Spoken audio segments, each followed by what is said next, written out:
전부 사랑 내가 줄 수 있는 참미예수님, 안녕하세요. 네, 오늘 6월 19일 금요일 성경 맛들이기 함께 합니다. 오늘은 이제 새롭게 갈라디아 서간, 갈라디아 신자들에게 보낸 서간, 오늘, 내일 이틀 동안 함께 읽습니다. 그러면 먼저 갈라디아서 함께 읽어봅시다. 성부와 성자와 성령의 이름으로 아멘. 말씀은 바로 네 곁에 있고 내 입에 있고 내 마음에 있다.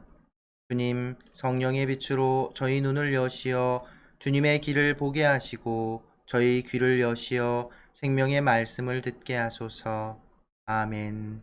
성부와 성자와 성령의 이름으로 아멘. 갈라티아 신자들에게 보낸 서간. 인사. 사람들에게서도 또 어떤 사람을 통해서도 파견된 것이 아니라 예수 그리스도와 그분을 죽은 이들 가운데에서 일으키신 하느님 아버지를 통해서 파견된 사도인 나 바오로가, 그리고 나와 함께 있는 모든 형제가 갈라티아의 여러 교회에 인사합니다. 하느님 우리 아버지와 주 예수 그리스도에게서 은총과 평화가 여러분에게 내리기를 빕니다. 그리스도께서는 하느님 우리 아버지의 뜻에 따라 우리를 지금의 이 악한 세상에서 구해내시려고 우리 죄 때문에 당신 자신을 내어주셨습니다. 하느님께 영원 무궁토록 영광이 있기를 빕니다. 아멘. 복음은 하나. 그리스도의 은총 안에서 여러분을 불러주신 분을 여러분이 그토록 빨리 버리고 다른 복음으로 돌아서다니 나는 놀라지 않을 수 없습니다. 실제로 다른 복음은 있지도 않습니다. 그런데도 여러분을 교란시켜 그리스도의 복음을 왜곡하려는 자들이 있습니다. 우리는 물론이고 하늘에서 온 천사라도 우리가 여러분에게 전한 것과 다른 복음을 전한다면 저주를 받아 마땅합니다. 우리가 전에도 말한 바 있지만 이제 내가 다시 한번 말합니다. 누가 여러분이 받은 것과 다른 복음을 전한다면 그는 저주를 받아 마땅합니다. 내가 지금 사람들의 지지를 얻으려고 하는 것입니까? 하느님의 지지를 얻으려고 하는 것입니까?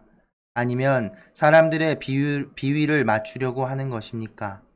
내가 아직도 사람들의 비위를 맞추려고 하는 것이라면 나는 더 이상 그리스도의 종이 아닐 것입니다. 바오로가 사도로 부르심을 받은 경위. 형제 여러분, 여러분에게 분명히 밝혀둡니다. 내가 전한 복음은 사람에게서 비롯된 것이 아닙니다. 그 복음은 내가 어떤 사람에게서 받은 것도 아니고 배운 것도 아닙니다. 오직 예수 그리스도의 계시를 통하여 받은 것입니다. 내가 한때 유다교에 있을 적에 나의 행실이 어떠하였는지 여러분은 이미 들었습니다. 나는 하느님의 교회를 몹시 박해하며 아예 없애버리려고 하였습니다. 유다교를 신봉하는 일에서도 동족인 내 또래의 많은 사람들보다 앞서 있었고 내 조상들의 전통을 지키는 일에도 훨씬 더 열심이었습니다. 그러나 어머니 뱃속에 있을 때부터 나를 따로 뽑으시어 당신의 은총으로 부르신 하느님께서 기꺼이 마음을 정하시어 내가 당신의 아드님을 다른 민족들에게 전할 수 있도록 그분을 내 안에 계시해 주셨습니다. 그때 나는 어떠한 사람과도 바로 상의하지 않았습니다. 나보다 먼저 사도가 된 이들을 찾아 예루살렘에 올라가지도 않았습니다. 그냥 아라비아로 갔다가 다시 다마스쿠스로 돌아갔습니다. 그리고 나서 3년 뒤에 나는 케파를 만나려고 예루살렘에 올라가 보름 동안 그와 함께 지냈습니다. 그러나 다른 사도는 아무도 만나보지 않았습니다. 주님의 형제 야고보만 보았을 뿐입니다. 내가 여러분에게 쓰는 이 글은 하느님 앞에서 말합니다만 거짓이 아닙니다. 그 뒤에 나는 시리아와 킬리키아 지방으로 갔습니다. 그래서 나는 유다에 있는 그리스도의 여러 교회에 얼굴이 알려지지 않았습니다. 그들은 한때 우리를 박해하던 그 사람이 지금은 자기가 한때 그렇게 없애버리려고 하던 믿음을 전한다는 소문만 듣고 있었습니다. 그리고 그들은 나 때문에 하느님을 찬양하였습니다. 예루살렘 사도회의. 그러고 나서 14년 뒤에 나는 바르나바와 함께 티토도 데리고 예루살렘에 다시 올라갔습니다. 나는 계시를 받고 그리로 올라갔습니다. 그리고 내가 다른 민족들에게 선포하는 복음을 그곳 주요 인사들에게 따로 설명하였습니다. 내가 지금 하고 있는 일이나 전에 한 일이 허사가 되지 않게 하려는 것이었습니다. 나와 함께 있던 티토는 그리스 사람이었는데도 할례를 강요받지 않았습니다. 몰래 들어온 거짓 형제들 때문에 문제가 있기는 하였습니다. 그들은 우리를 다시 종으로 만들기 위하여 우리가 그리스도 예수님 안에서 누리는 자유를 엿보려고 몰래 들어온 자들입니다. 그러나 복음의 진리가 여러분과 함께 길이 머물도록 하려고 우리는 그들에게 잠시도 양보하지 않았습니다.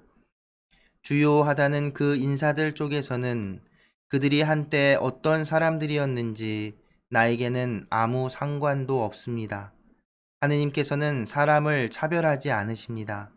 그 주요 인사들은 나에게 아무것도 따로 부과하지 않았습니다. 그들은 오히려 베드로가 할례 받은 이들에게 복음을 전하는 일을 위임받았듯이 내가 할례 받지 않은 이들에게 복음을 전하는 일을 위임받았다는 사실을 알게 되었습니다.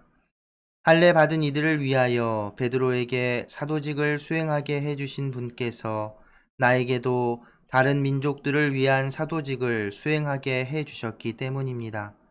그리고 교회의 기둥으로 여겨지는 야고보와 케파와 요한은 하느님께서 나에게 베푸신 은총을 인정하고 친교의 표시로 나와 바르나바에게 오른손을 내밀어 악수하였습니다. 그리하여 우리는 다른 민족들에게 가고 그들은 할례 받은 이들에게 가기로 하였습니다. 다만 우리는 가난한 이들을 기억하기로 하였고 나는 바로 그 일을 열심히 해왔습니다. 바오로가 베드로를 나무라다. 그런데 케파가 안티오키아에 왔을 때 나는 그를 정면으로 반대하였습니다. 그가 단죄받을 일을 하였기 때문입니다. 야고보가 보낸 사람들이 오기 전에는 다른 민족들과 함께 음식을 먹더니 그들이 오자 할례 받은 자들을 두려워한 나머지 몸을 사리며 다른 민족들과 거리를 두기 시작하였던 것입니다. 나머지 유다인들도 그와 함께 위선을 저지르고 바르나바까지도 그들과 함께 위선에 빠졌습니다. 그러나 나는 그들이 복음의 진리에 따라 올바른 길을 걷지 않는 것을 보고 모든 사람 앞에서 케파에게 말하였습니다. 당신은 유다인이면서도 유다인으로 살지 않고 이민족처럼 살면서 어떻게 이민족들에게는 유다인처럼 살라고 강요할 수가 있다는 말입니까? 믿음으로 얻는 구원. 우리는 본디 유다인으로 죄인들인 이민족이 아닙니다. 그러나 사람은 율법에 따른 행위가 아니라 예수 그리스도에 대한 믿음으로 의롭게 된다는 사실을 우리는 알고 있습니다. 그래서 우리는 율법에 따른 행위가 아니라 그리스도에 대한 믿음으로 의롭게 되려고 그리스도 예수님을 믿게 되었습니다. 어떠한 인간도 율법에 따른 행위로 의롭게 되지 않기 때문입니다. 그런데 그리스도 안에서 의롭게 되려고 애쓰는 우리 자신도 죄인으로 드러난다면 결국 그리스도께서 죄의 종이시라는 말입니까? 결코 그렇지 않습니다. 내가 헐어버린 것을 다시 세운다면 나 자신이 범법자임을 증명하는 것입니다. 나는 하느님을 위하여 살려고 율법과 관련해서는 이미 율법으로 말미암아 죽었습니다. 나는 그리스도와 함께 십자가에 못 박혔습니다. 이제는 내가 사는 것이 아니라 그리스도께서 내 안에 사시는 것입니다. 내가 지금 육신 안에서 사는 것은 나를 사랑하시고 나를 위하여 당신 자신을 바치신 하느님의 아드님에 대한 믿음으로 사는 것입니다. 나는 하느님의 은총을 헛되게 하지 않습니다. 그런데 율법을 통하여 의로움이 온다면 그리스도께서 헛되이 돌아가신 것입니다. 율법과 성령. 아, 어리석은 갈라티아 사람들이여. 예수 그리스도께서 십자가에 못 박히신 모습으로 여러분 눈앞에 생생히 새겨져 있는데 누가 여러분을 호렸단 말입니까? 나는 여러분에게서 이 한 가지만은 알고 싶습니다. 여러분은 율법에 따른 행위로 성령을 받았습니까? 아니면 복음을 듣고 믿어서 성령을 받았습니까? 여러분은 그렇게도 어리석습니까? 성령으로 시작하고서는 육으로 마칠 셈입니까? 여러분의 그 많은 체험이 헛일이라는 말입니까? 참으로 헛일이라는 말입니까? 그렇다면 여러분에게 성령을 주시고 여러분 가운데에서 기적을 이루시는 분께서 율법에 따른 여러분의 행위 때문에 그리하시는 것입니까? 아니면 여러분이 복음을 듣고 믿기 때문에 그리하시는 것입니까? 율법과 믿음. 이는 아브라함의 경우와 같습니다. 그가 하느님을 믿으니 그것이 그의 의로움으로 인정되었습니다. 그래서 믿음으로 사는 이들이 바로 아브라함의 자손임을 알아야 합니다. 성경은 하느님께서 다른 민족들을 믿음으로 의롭게 하신다는 것을 내다보고 모든 민족들이 네 안에서 복을 받을 것이다 하는 기쁜 소식을 아브라함에게 미리 전해 주었습니다.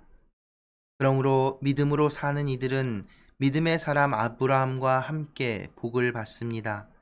율법에 따른 행위에 의지하는 자들은 다 저주 아래에 있습니다. 율법서에 기록된 모든 것을 한결같이 실천하지 않는 자는 모두 저주를 받는다고 성경에 기록되어 있기 때문입니다. 그러니 하느님 앞에서는 아무도 율법으로 의롭게 되지 못한다는 것이 분명합니다. 의로운 이는 믿음으로 살 것이다 하였기 때문입니다.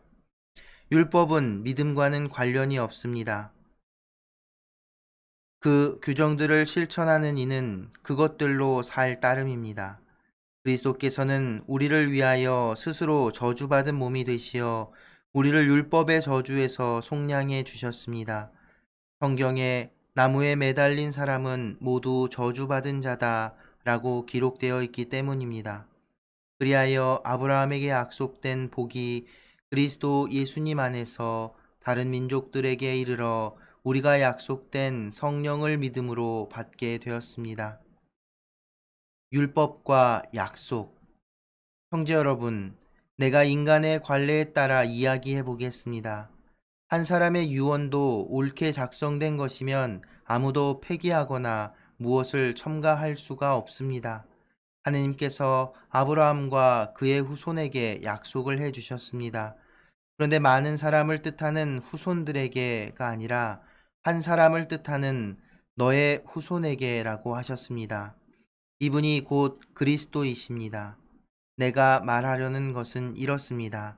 하느님께서 예전에 옳게 맺으신 계약을 430년 뒤에 생겨난 율법이 파기하여 그 약속을 무효로 만들 수 없다는 것입니다.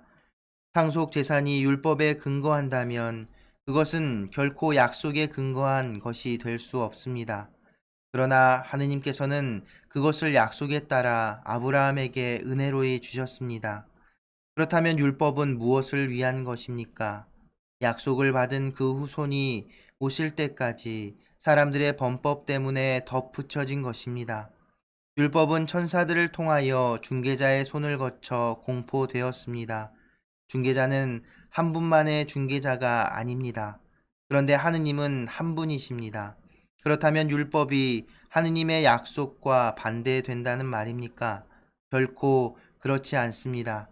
만일 생명을 가져다 줄 수 있는 율법을 우리가 받았다면 분명 의로움도 율법을 통하여 왔을 것입니다.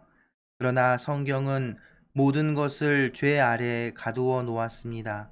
그리하여 예수 그리스도에 대한 믿음을 통하여 믿는 이들이 약속을 받게 되었습니다. 믿음이 오기 전에는 우리가 율법 아래 갇혀 믿음이 계시될 때까지 율법의 감시를 받아왔습니다. 그리하여 율법은 우리가 믿음으로 의롭게 되도록 그리스도께서 오실 때까지 우리의 감시자 노릇을 하였습니다. 그러나 믿음이 온 뒤로 우리는 더 이상 감시자 아래 있지 않습니다. 여러분은 모두 그리스도 예수님 안에서 믿음으로 하느님의 자녀가 되었습니다. 그리스도와 하나 되는 세례를 받은 여러분은 다 그리스도를 입었습니다. 그래서 유다인도 그리스인도 없고 종도 자유인도 없으며 남자도 여자도 없습니다. 여러분은 모두 그리스도 예수님 안에서 하나입니다. 여러분이 그리스도께 속한다면 여러분이야말로 아브라함의 후손이며 약속에 따른 상속자입니다. 성부와 성자와 성령의 이름으로 아멘. 말씀은 내 발의 등불이요 나의 길의 빛이옵니다. 주님, 저희가 성경을 생명의 말씀으로 믿고 기도하며 살고 선포하게 하시어 언제나 성령 안에서 평화와 기쁨을 누리게 하소서. 아멘. 성부와 성자와 성령의 이름으로 아멘.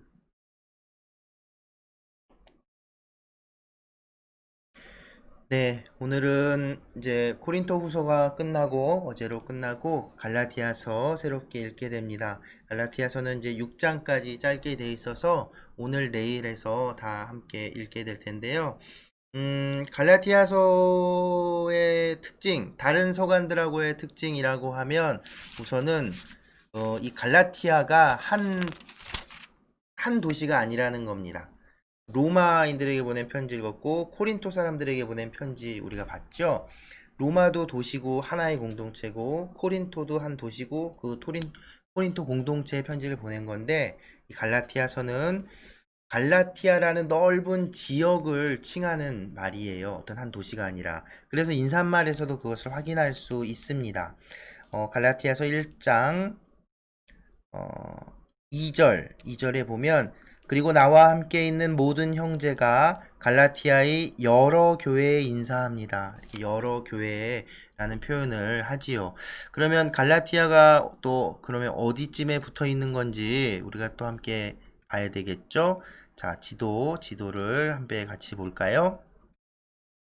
자, 지도를 이렇게 보시면 이게 이제 저번에 봤던 바오로 사도 3번에 걸친 선교 여행 그 표시죠. 갈라티아 지방은 어디냐면 아이고야 여기 굉장히 넓은 지금은 여기가 터키인데요. 요렇게 길쭉하게 된 요런 정도의 땅을 갈라티아 지역이라고 합니다. 다음 지도를 보시면 조금 더 잘 알 수 있어요. 여기 갈라티아라고 보이시죠? 요 갈라티아, 그러니까 여기가 요렇게 되는 굉장히 이렇게 넓은 지역을 갈라티아 지역이라고 합니다.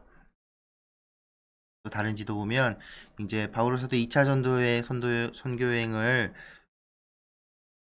그린 그림인데요. 여기서 보면 갈라티아가 좀 더 자세하게 나와 있죠. 요 녹색 땅, 이렇게 갈라티아, 이렇게 있는 이 넓은 지역입니다. 그런데 그러면 이 갈라티아서는 이 모든 곳에 보낸 편지인가? 라고 하면 뭐 물론 그럴 수도 있고 정확하게는 확인할 수 없지만 지금에 와서는 당시에 바오로 사도는 분명히 명확한 그 수신자가 있었겠죠. 그런데 지금은 그게 어딘지 정확하게는 알 수 없습니다. 그런데 유추해 보면 실제로 이 갈라티아라는 말이 생기게 된 이유가 이 지역에 켈트족의 그 후손이라고 할 수 있는 사람들이 살았다고 해요. 그러니까 그래서 그 켈트족들이 사는 땅에서 갈라티아라고 불려지게 되었던 걸 생각하는데, 그래서 이 갈라티아인이라고 하면은 이 남쪽 해안가 쪽으로는 이 아래쪽을 지칭하기보다는 이 북부, 여기가 이제 산악 지역이라고 하는데요. 이 북부 지역을 주로 얘기하는 것이라고 할 수 있다고 합니다. 그러니까 이 갈라티아서는 이 선교 여행에서도 있겠지만 이 북쪽 지역의 그 교회들에게 보낸 이민족들이죠. 완전한 이민족들의 교회에 보낸 편지라고 볼 수 있습니다. 자, 갈라티아가 대충 어딘지 아시겠죠? 이제 거기인데, 그래서 지금 갈라티아서도 편지잖아요. 로마서도 그렇고, 코린토인들에게 보낸 편지도 그렇고, 갈라티아서 역시 편지란 말입니다. 편지니까 분명히 쓴 이유가 있겠죠. 물론 안부를 묻는 것도 있겠지만, 당시에 뭐 그냥 안부만을 묻기 위해서 편지를 전하는 게 그렇게 쉬운 일도 아니었는데, 인편에 사람 편에 사람이 들고 가서 전해줘야 되잖아요. 그러니까 이제 그냥 단지 안부만 묻는 것이 목적이 아니라 편지를 쓰는 의도가 있었겠죠. 근데 앞서 확인했겠지만 특히나 코린토서에서 우리가 분명히 확인했죠. 편지를 쓰는 이유가 좋은 이유로 쓰는 이지는 않는 거예요. 뭔가 그 공동체에 어려움이 있고 뭔가 문제가 있으니까 그 문제에 대해서 이제 바오로 사도가 이제 그 지역에서 지금 함께하지 못하니까 그런 문제들을 어떻게 해야 한다고 가르침을 전하는 목적이 있는 거죠. 그래서 갈라티아서에서 주로 다루는 내용은 한마디로 얘기하면 율법, 특히 할례 문제에 관련된 것이라고 볼 수 있습니다. 그 이미 우리가 오늘 읽은 전반부에서도 그런 이야기들이 나오죠. 할례 받는 이들에 대한 이야기, 그리고 예루살렘에서 있었던 사도회의에 대한 이야기. 사실은 이 할례 문제가 뭐냐면, 그리스도교는 유다인들에게서 시작된 것이잖아요. 예수님께서 이제 유다인들의 그 교회가 생긴 거죠. 케파와 그 12사도를 비롯한.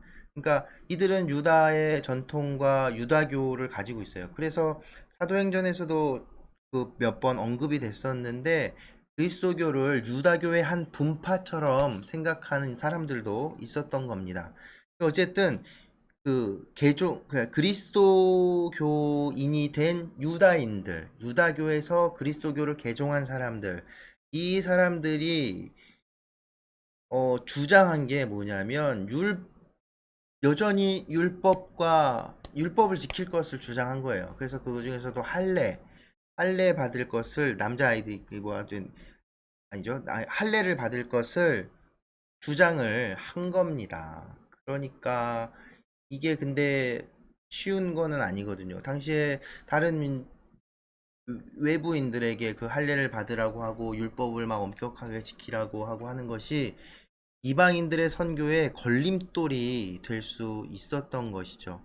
그래서 사도행전 15장에서 또 언급되는 이 사도회의가 열리게 되는 겁니다. 케파, 베드로와 바오로 만나서 이야기하죠. 근데 바오로 사도 갈라티아에서도 또 베드로를 또 뭐라 나무랍니다. 또 베드로가 또 우리가 또 성경에서 복음에서도 전해지는 베드로의 모습 조금은 우유부단한 그런 모습이 분명히 있지 않습니까? 여기서도 분명히 드러나는 것 같아요. 바오로하고는 정말 다른 모습이죠. 어쨌든 이 사도 회의, 예루살렘에서 있었던 그 사도들의 회의를 통해서 분명히 했단 말이죠. 이방인들이 꼭 유대교의 율법을 다 안 지켜야만 하는 것은 아니다. 그러니까 할례를 받지 않아도 된다라고 그렇게 얘기가 됐는데 문제는 그게 그렇게 정점 빵빵빵 했다고 해서 완벽하게 사람들에게 익숙해지지는 않겠지요.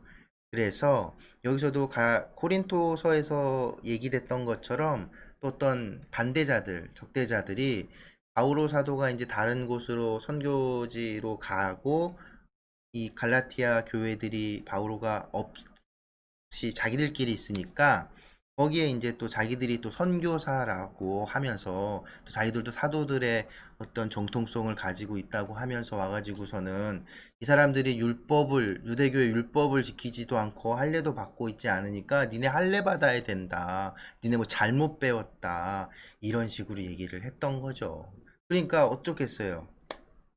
유다인들이 아닌 이민족들, 그리고 민족 자체가 유대인과 완전 다른 민족, 그래서 갈라티아인이라고 불렸던 그 사람들이 이제 예수 그리스도를 믿으며 교회를 공동체를 이렇게 꾸려갖고 이렇게 신앙생활을 하고 있는데 유대인들이 와가지고서는 막 그렇게 얘기하니까 혼란이 오겠죠. 그리고서는 그럼 우리가 바오로가 우리를 뭘 좀 덜 가르쳐 줬나 싶기도 하고 근데 또 막 이렇게 복잡해지는 거예요. 이런 상황을 이제 바오로 사도가 전에 듣고선 이 편지를 막 쓴 겁니다. 이 편지는 그래서 시기적으로 여러 의견이 있지만 그 북쪽 갈라티아 지방의 북쪽 지역에 있는 교회들을 대상으로 썼다고 쳤을 때 3차 선교 여행 그러니까 로마서를 쓰기 전 한 6개월 전쯤 뭐 이렇게 에페소에서 있으면서 썼을 것이라고 하는 그 학자들의 의견이 있습니다. 뭐 여러 가지 의견들이 있는데요. 정확하게는 알 수 없지만 그래도 그 의견이 가장 뭐 무난하고 그 흐름을 파악하는데 좋을 것 같습니다. 그래서 이 갈라티아서는 로마서에서 이야기하는 내용과 비슷한 그 내용을 그 흐름을 가지고 있어요. 오늘 읽은 부분에서도 그 2장에서 보면 믿음으로 얻는 구원, 믿음을 강조하죠. 믿음과 성령을 강조하죠. 우리가 의롭게 되는 로마서에서 계속 얘기했었잖아요. 우리가 의롭게 되는 것은 우리의 어떤 실천과 노력으로 되는 것이 아니다. 성령을 통해서 예수 그리스도께서 십자가에서 우리를 위해서 십자가에서 돌아가시고 부활하셨다는 그 믿음, 그래서 그 성령을 통해서 우리가 의롭게 되는 것처럼 구원 역시도 믿음을 통해서. 근데 이제 율법을 강조한다는 것과 그래서 대치되는 거예요. 부딪히는 거죠. 뭐냐면 율법을 지키고 율법을 강조한다는 건 내가 철저하게 바리새인들이죠. 철저하게 그 규정들을 막 지키는 것을 통해서 의롭게 된다는 것이니까.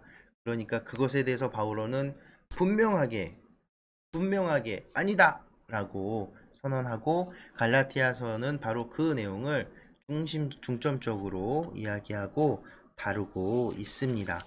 그래서 2장과 3장에 걸쳐서 제목들로 확인을 해보면 믿음으로 얻는 구원, 율법과 성령.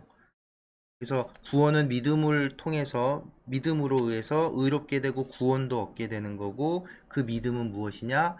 바로 십자가에 돌아가신 예수 그리스도. 그래서 그것이 하나의 복음이라고 처음 서두에서 이야기하는 겁니다. 그래서 이 갈라티아 사람들한테 내가 여러분들에게 전해준 복음이 그 분명한 거고 그렇게 하나인데 어째서 또 내 뒤에 온 다른 이상한 사람들 말에 홀랑 넘어가가지고 그러느냐고 이제 처음에 좀 나무라기도 하지요. 이런 거 보면은 인간적인 모습도 보이고 재밌습니다.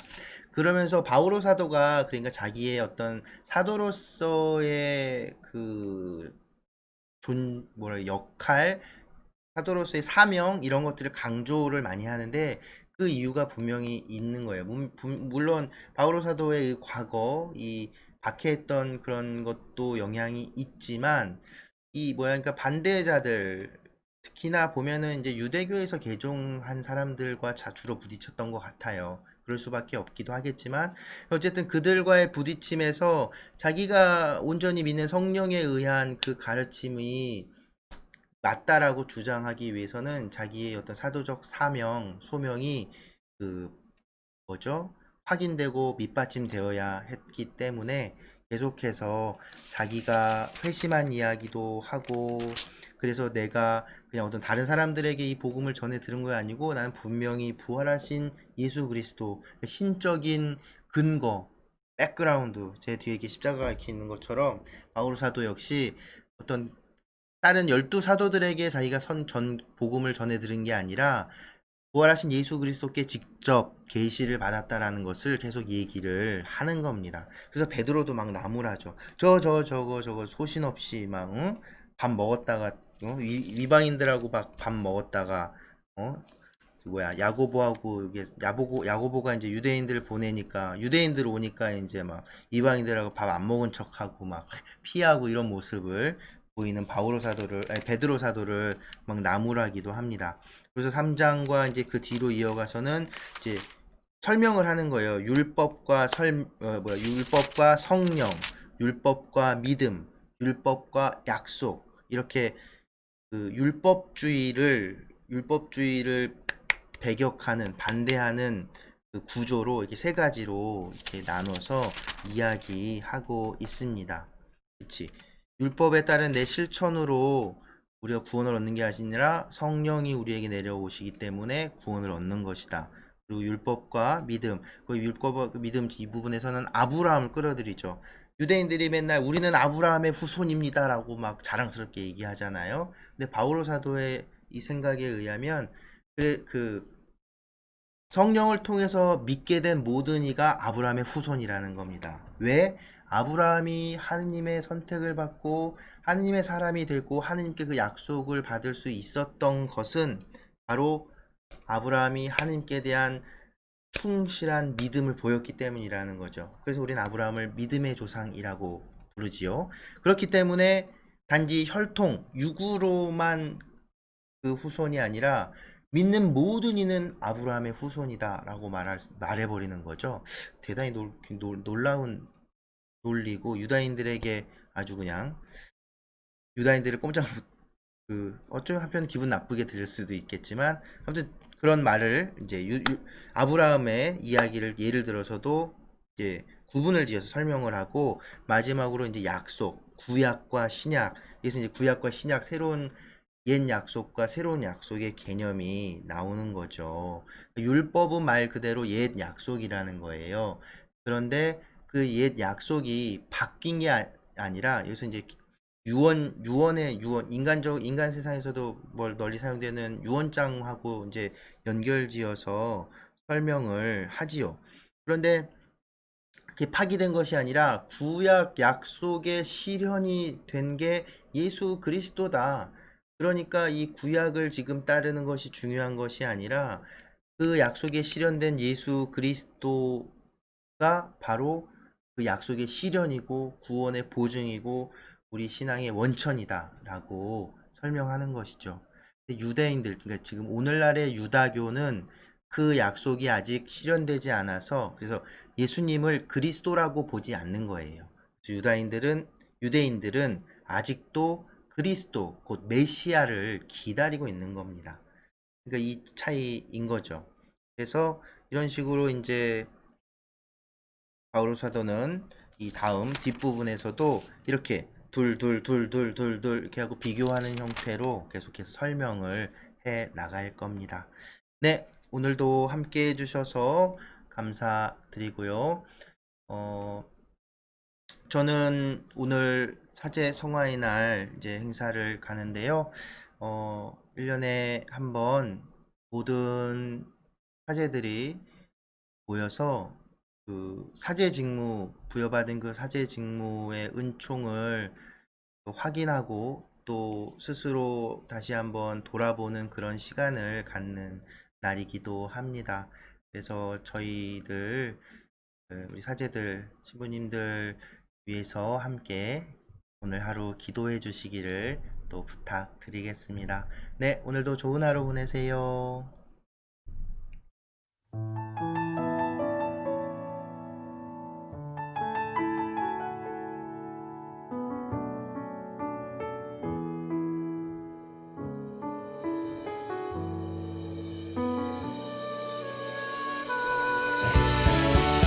네, 이 노래는 또 권성일 형제님 노래 들려드리니까 좋아하셔서 한 곡 또 들려드립니다. 권성일 형제님 저번에 우리 오셨을 때 소개해준 그 앨범에 들어있는 사랑이라는 노래입니다. 함께 들으시지요. 내가 줄 수 있는 모든 것 사랑 내가 보여줬던 모든 것 다 내게 주고 가리 사랑 내 삶의 전부 사랑 내가 나누었던 모든 것 사랑 내가 꿈꿔왔던 모든 것 다 내게 주고 가리 사랑 고통을 이겨내니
사랑 그 사랑 때문에